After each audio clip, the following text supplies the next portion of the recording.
Welcome back. Now, Sibusiso Bheka, that is a remarkable Thokoza-based photographer who recently showcased his iconic body of work at the prestigious, also known as the Africa Art and Design Fair in Paris. Bheka's photographs have captivated audiences both locally and internationally, earning him acclaim for his unique artistic vision and storytelling prowess. Bheka discovered his passion for photography at a very young age. Self-taught and driven by an insatiable curiosity, he began capturing the beauty and essence of his surroundings. The young creative joined us now in studio to tell us more. Sibusiso, very good morning. Thank you so much for joining us. Welcome. Thank you very much for having me. So tell me, what inspired you to pursue photography? What was it about it that, really enchanted you to go for it? So I started my photography journey in high school. So through the program called Also Enjoy, which was initiated by Rubis Mesenat and Easy Guess in high school. I was in grade 9 at that time, but I was always interested in photography or art. So when they launched that program, it's something which I considered. Okay. And then I didn't know, Guti, I'm going to take it as something very serious because where I come from, photography is not considered a career. So when they gave me that knowledge and experience, that's when I started to take it seriously because I enjoyed connecting with people. It's not like a structured thing in a way. So it's more out there. So it became appealing to me to really connect, So how would you describe your brand of photography? So my brand of photography, most of the time I focus on fine arts photography, documentary photography. So in a way where I'm kind of like making projects or working on a body of work. So I usually go out with my camera, find a story which is maybe related to me or my surroundings. So that's my kind of photography that I am interested in.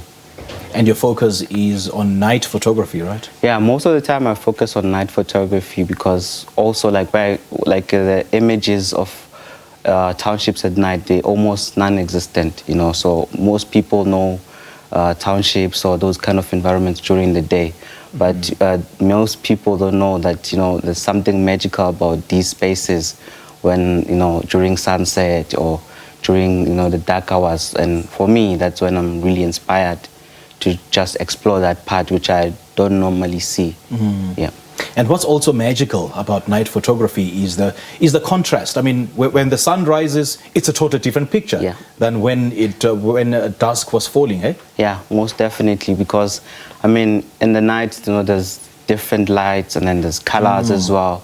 The places become more alive because everyone is back from school, everyone is back from work, so there's families interacting, there's all these different things that are happening. And then, so for me, that's what really I'm interested in, like telling those kind of stories, which most of the time during the day, you don't normally get to explore that or see that often, Yeah. What kind of stories do you tell with your work and with your photography? So most of the time, I'm interested in portraiture, for example, like people's stories. So I'm using other people's stories to tell my stories of maybe my upbringing, early childhood experiences. And so for me, the most important thing is try to influence or shift perspective on how people see themselves and how they see their own environment. So for me particularly, that's what interests me when I'm saying, in terms of stories. So my photography is based on that kind of a thing. So in short, your photography is sort of abstract and people could form, their own interpretations just from your work. Yeah, definitely. That's what I'm trying to do. So I'm trying to create work which is inviting. So it's not only my story, but when you're looking at my photographs, I want you to see yourself in there.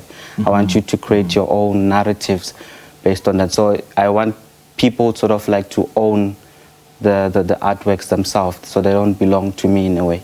Okay. Do you want to share some insight into some of the themes and the stories depicted in your body of work, aptly known as, also known as Africa Art and Design Fair? Yes. So in the AKA, which happened in Paris, so I was showing two particular bodies of work. So one which is titled Stop Nonsense, which I'm taking photographs during the night in the townships because, Stop Nonsense, when these houses, the RDP houses, most of the time in my area where I come from, they don't have these surroundings.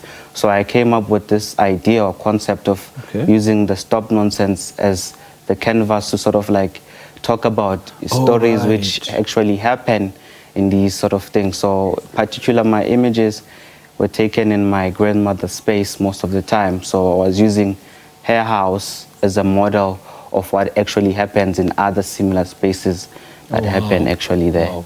Yeah. So what kind of opportunities have arisen for you, or what kind of doors have been opened since you exhibited at this art fair?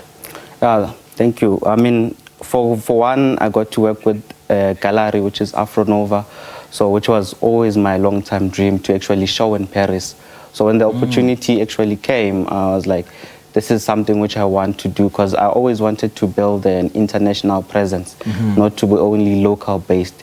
So obviously, like, you meet curators, you meet other galleries, you know, people get to buy your work, you know, Yes. people get to write about your work, which it's all good for me, because, you know, more people know about me, you know, and then my work gets to be shown in a lot of spaces. All right. Sibusiso Bheka, lovely chatting to you, man. All the best, eh? Thank you very much. Thank you. Well, that was Thokoza-based photographer Sibusiso Bheka just talking to us about his work. And he recently showcased his work in Paris last week. And, you know, he was just sharing his experience and his art being appreciated by international audiences.